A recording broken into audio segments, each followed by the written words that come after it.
nosotras y que sea de bendición para cada una de nosotras. Amén. Amén. Adelante, Amaril. Muchísimas gracias. La verdad que se sienten los nervios en la panza, de poder estar acá, ¿sí? Adelante de la compu, la pantalla, acá las puedo ver a todas, así que es más tranquilizador de que me están viendo acá. Bien, recién hicimos el repaso de los temas de los lunes anteriores, ¿sí? Pero hoy nos toca un tema que a mí me atraviesa completamente, que se llama Sola en tus pruebas, ¿sí? Sola en tus pruebas, descubre tu gloriosa historia. Y mientras estuve estudiando este tema, digo, bueno, ¿cuál palabra de esta frase, de este título del tema, resalta más? Y es prueba. Y me di a la tarea de buscar en el diccionario, ¿sí? ¿Qué significa prueba? Y en el diccionario salía uno de los significados, es cosa material, hecho, suceso, razón o argumento con que se prueba o se intenta probar que algo es de una determinada manera y no de otra. Por ejemplo, la fiscalía no tiene suficientes pruebas condenatorias contra él.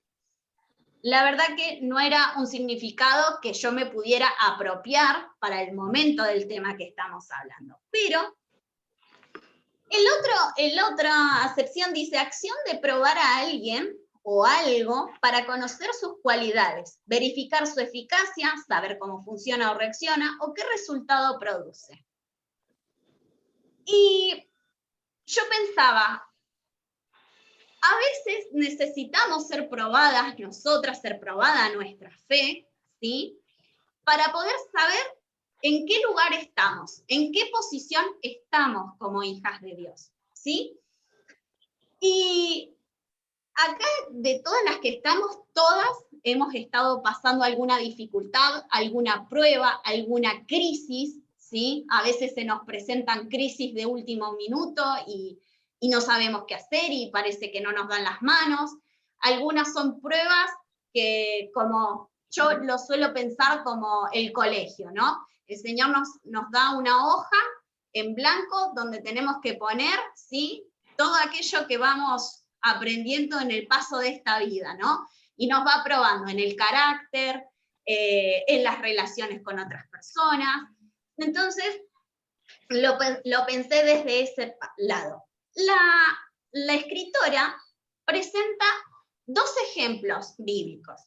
La primera historia que ella dice, la gloriosa historia, es de Job, ¿sí?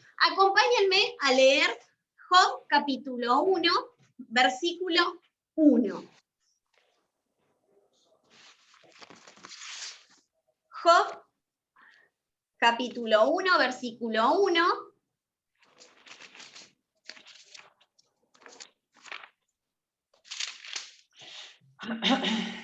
Dice así: hubo en tierra de Uz un varón llamado Job, y era este hombre perfecto y recto, temeroso de Dios y apartado del mal.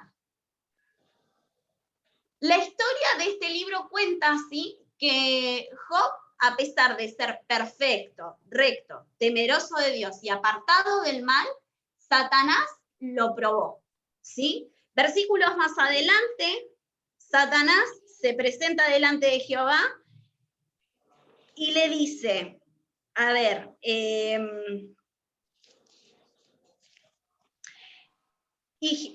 dijo Jehová a Satanás, versículo 7, ¿de dónde vienes? Respondiendo Satanás a Jehová dijo, de rodear la tierra y de andar por ella.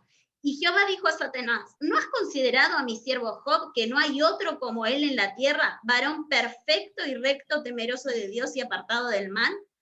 Respondiendo Satanás a Jehová dijo, ¿acaso teme Job a Dios de balde?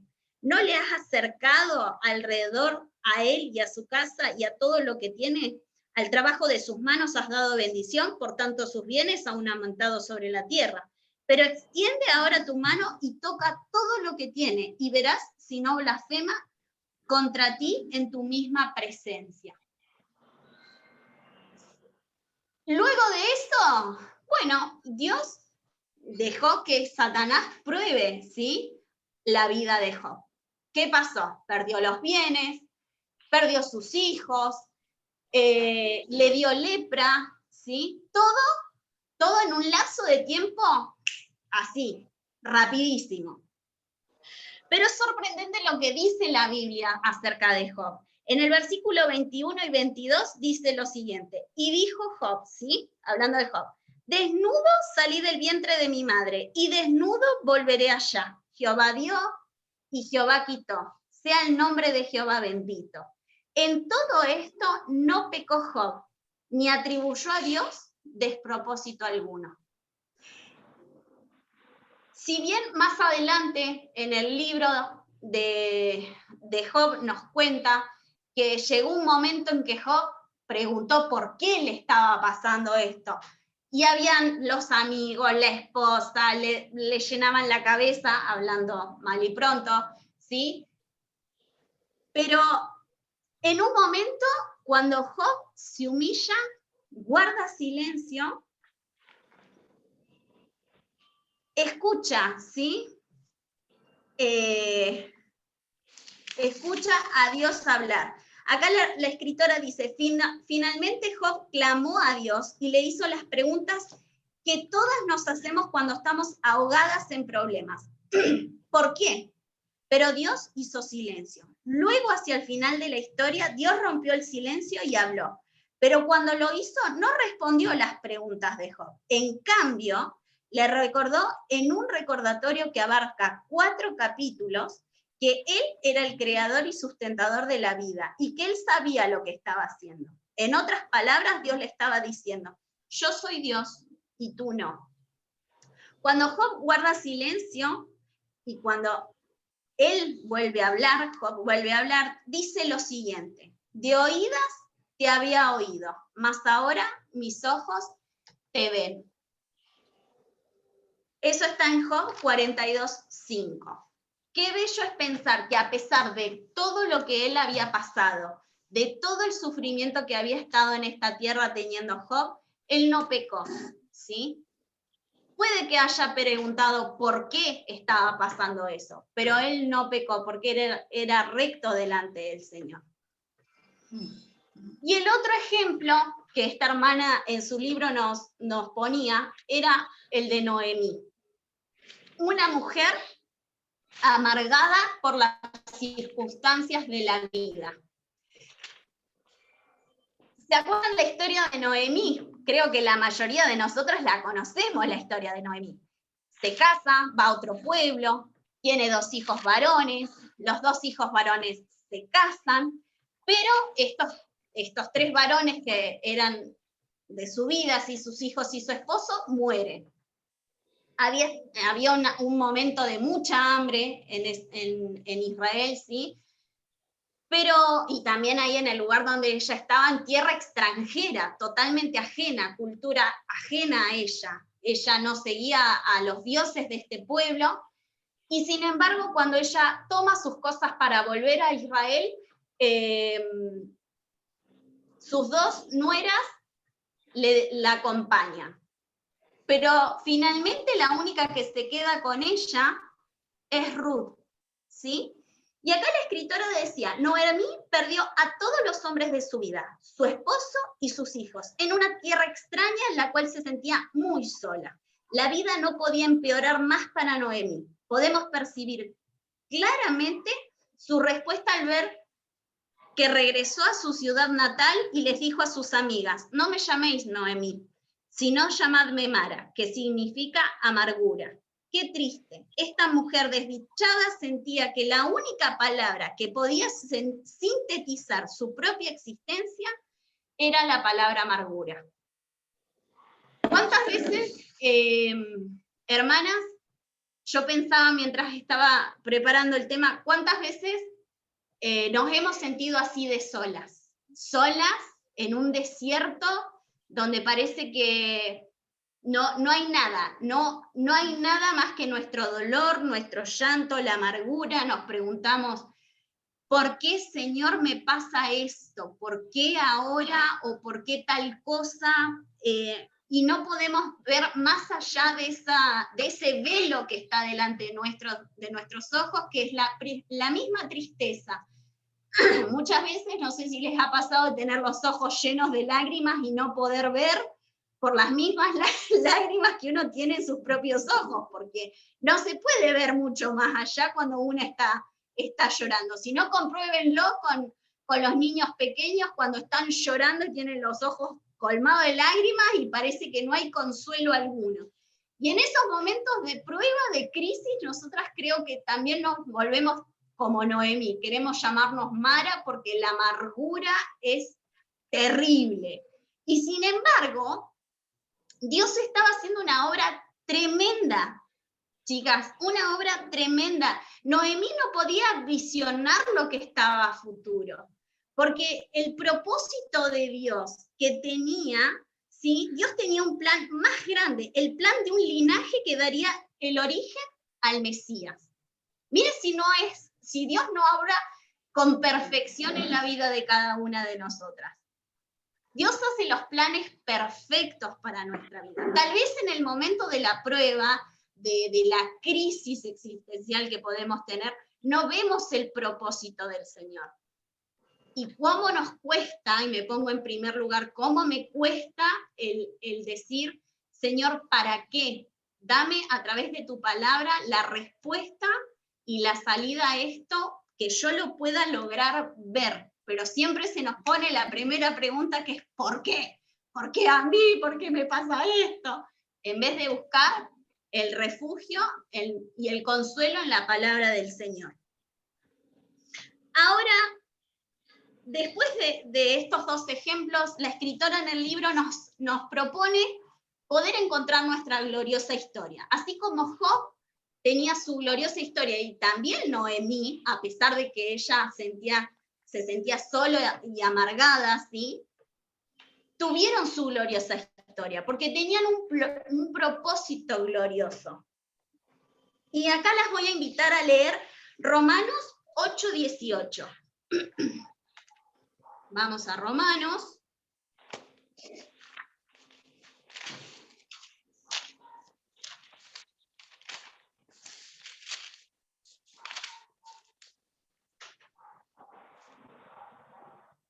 Acá dice, pues tengo por cierto que las aflicciones del tiempo presente no son comparables con la gloria venidera que en nosotros ha de manifestarse.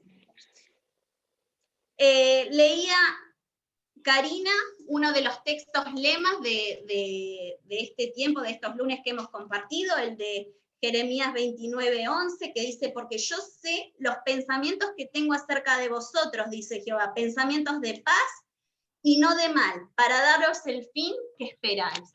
¿Cuál es nuestro fin, hermana? ¿Cuál es nuestro deseo, nuestro fin?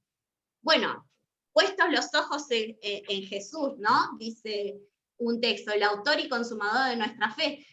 Nuestros ojos tienen que estar puestos en el cielo porque somos extranjeros acá y peregrinos. Nuestra visión tiene que estar puesta arriba. Siempre me acuerdo de este ejemplo del tío Augusto Bucina que decía, nuestras raíces, nosotros somos como un árbol, ¿no? Dado vuelta. La raíz tiene que estar hacia arriba, nutriéndonos de las cosas de Dios, y todo el resto del árbol acá abajo. ¿Por qué? Porque el árbol acá abajo puede pasar un montón de crisis, pero las raíces, si están bien puestas y fundadas en el Señor, no hay viento, no hay tormenta que nos pueda arrancar de ese firmamento que es fuerte, ¿sí? Y también tenemos otro texto, el de Eclesiastés 3:11, yo se los leo, que dice, todo lo hizo hermoso en su tiempo y ha puesto eternidad en el corazón de ellos, sin que alcance el hombre a entender la obra que ha hecho Dios desde el principio hasta el fin. La obra del Señor no la vamos a poder entender en esta tierra en su totalidad, pero sí que hay un propósito divino para cada una de nosotras, hermanas. Y para continuar, esta hermana tomaba el título de Fortaleza en nuestro sufrimiento, ¿sí? cómo cuesta ser fuertes en los momentos de la prueba, ¿no? Y ella toma 4 puntos. El primero dice, las pruebas transforman nuestro carácter. Ahí las invito a que vayamos al libro de Santiago, capítulo 1. Santiago, capítulo 1, versículo del 2 al 4.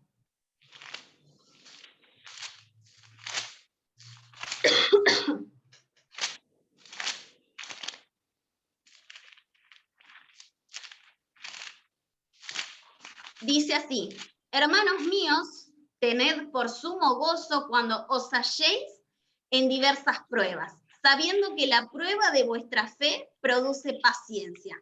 Mas tenga la paciencia su obra completa para que seáis perfectos y cabales sin que os falte cosa alguna. Cada prueba que nosotras enfrentamos en nuestra vida, hermanas, es para que nosotras podamos pulir nuestro carácter, ¿sí? En este caso, acá en Santiago hablas sobre que la fe, versículo 3, sabiendo que la prueba de vuestra fe produce paciencia.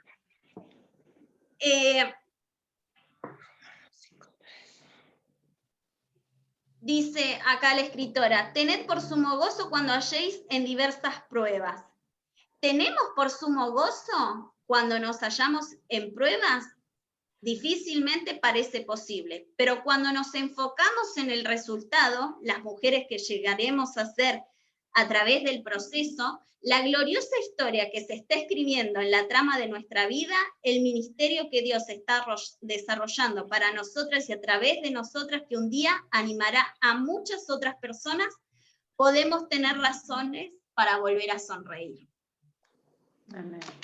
Es importante poder entender que estas pruebas van a ser de mucha bendición, no solo para nosotras mismas, sino también para otras personas. Tal vez este aprendizaje puede ser que nos dé un buen consejo para otra hermana. Por ejemplo, aquellas que hemos atravesado, yo lo cuento como hija, atravesé el COVID con mi mamá en cama. Bueno, ¿qué consejo tengo para eso? Y bueno, tener paciencia, vamos a ver a nuestras madres o a nuestros padres medios cachuchos, pero ahí no nos empecemos a desesperar, es algo normal, que hay que tomarle. Tal vez en lo fisiológico el consejo es tener un saturador de oxígeno para ver cómo está el oxígeno en sangre. Podemos preguntarle a Cari, que dio su testimonio la semana pasada, acerca de su esposo. ¿Cuántos consejos tiene ella como esposa que llega al Señor, primero teniendo un esposo inconverso? ¿Y cuánto tendrá que haber remado en eso, en ese matrimonio, para que hasta el tiempo que llegó José Luis a los pies del Señor, ¿no? Entonces, estas pruebas que pasamos, que a veces consideramos que estamos solas, pero estamos de la mano del Señor, ¿sí? Son fundamentales. ¿Para qué? Para que podamos tener ese consejo a la mano que le va a hacer bien a otra persona. Tal vez no sea una hermana de acá de la iglesia, puede ser una hermana de otra iglesia, puede ser una vecina, puede ser una sobrina. El Señor nos va perfeccionando y nos va moldeando, ¿sí?, en medio de la prueba para que salgamos bendecidas, ¿sí?, con una palabra de consuelo o con algún consejo para otra persona. En Romanos 5, ahí dice, Romanos 5, del 1 al 5, dice, justificados pues por la fe tenemos paz para con Dios por medio de nuestro Señor Jesucristo, por quien tenemos entrada por la fe a esta gracia en la cual estamos firmes y nos gloriamos en la esperanza de la gloria de Dios. Y no solo esto, sino que también nos gloriamos en las tribulaciones, o sea, en las pruebas, sabiendo que la tribulación produce paciencia, y la paciencia prueba, y la prueba esperanza, y la esperanza no avergüenza, porque el amor de Dios ha sido derramado en nuestros corazones por el Espíritu Santo que nos fue dado. Es impresionante, chicas, cuando vamos leyendo diferentes pasajes, cómo se unen una carta, porque estas cartas son del apóstol Pablo, ¿sí? Cómo se une una carta con la otra, cómo el apóstol Pablo alentaba a los hermanos de diferentes iglesias y los aconsejaba. Y uno dice, la tribulación trae paciencia. Yo siempre me voy a acordar del abuelo Juan que decía, no pidan paciencia. Si ustedes piden paciencia, van a ser probados, y ahí les va a probar el Señor la paciencia, dice, porque ahí es donde va el resultado. Cuando prueba su fe, el Señor dice, les da la paciencia para poder soportar esa prueba. Siempre me quedó grabado ese consejo del abuelo Juan. El segundo título que esta hermana ponía en el libro es Las pruebas nos perfilan para la eternidad. Lo leímos hace 2 minutos atrás, que decía, y la esperanza no avergüenza porque el amor de Dios ha sido derramado en nuestros corazones. A ver, no. No era esa. Era en Santiago. Que dice, hermanos míos, tened por sumo gozo cuando os halléis en diversas pruebas, sabiendo que la prueba de vuestra fe produce paciencia, mas tenga la paciencia su obra completa para que seáis perfectos y cabales sin que os falte cosa alguna. Bien, se me perdió el pasaje, hermano. Acá, Santiago 1, versículo 12. Dice, bienaventurado el varón que soporta la tentación, porque cuando haya resistido la prueba, recibirá la corona de vida que Dios ha prometido a los que le aman. La corona de vida, ¿la vamos a tener acá en la tierra? No, la vamos a tener cuando estemos allí en el cielo.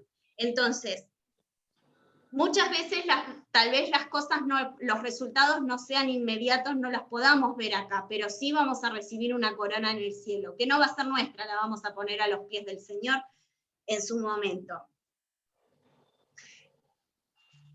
El otro punto que esta hermana tocaba en el libro decía, las pruebas nos enseñan de Jesús. ¿Quién es nuestro mayor ejemplo en las Escrituras? Creo que todas contestaríamos lo mismo, que el Señor Jesucristo es el mayor de los ejemplos. En Isaías 53:3 dice, despreciado y desechado entre los hombres, varón de dolores, experimentado en quebranto, y como que escondimos de él el rostro, fue menospreciado y no lo estimamos.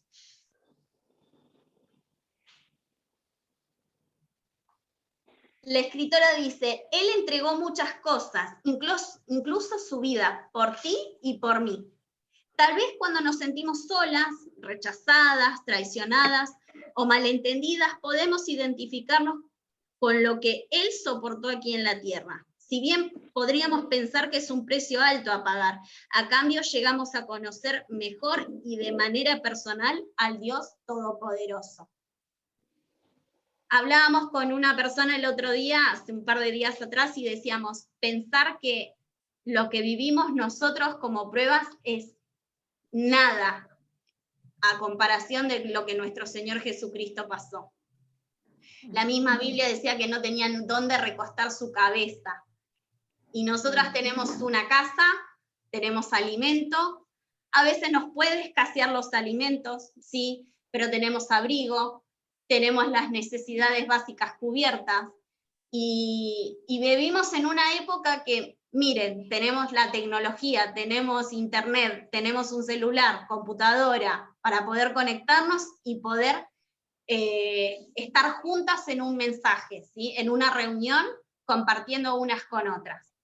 Y a veces nos pasa algo y estallamos, pero no nos ponemos a pensar que tenemos ese máximo ejemplo de humildad que fue el Señor Jesucristo, que por amor a cada una de nosotras sufrió la muerte de la cruz. Porque nosotras no merecíamos absolutamente nada, chicas.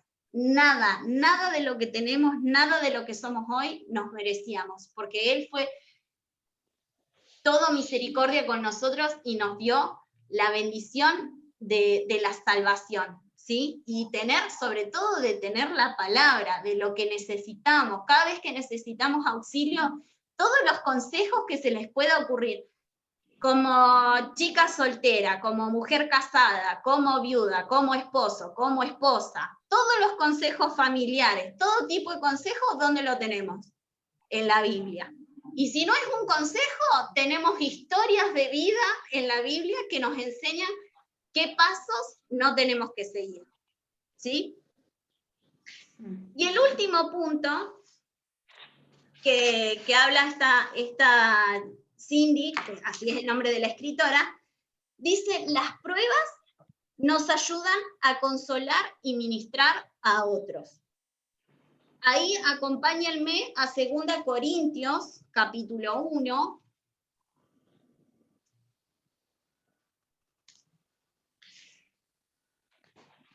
Segunda Corintios, capítulo 1, versículos 3 y 4.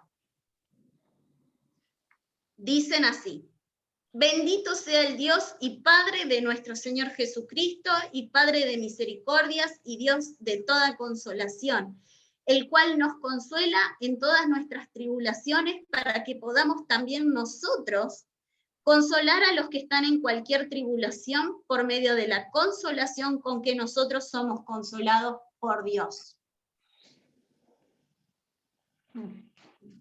Qué hermoso versículo.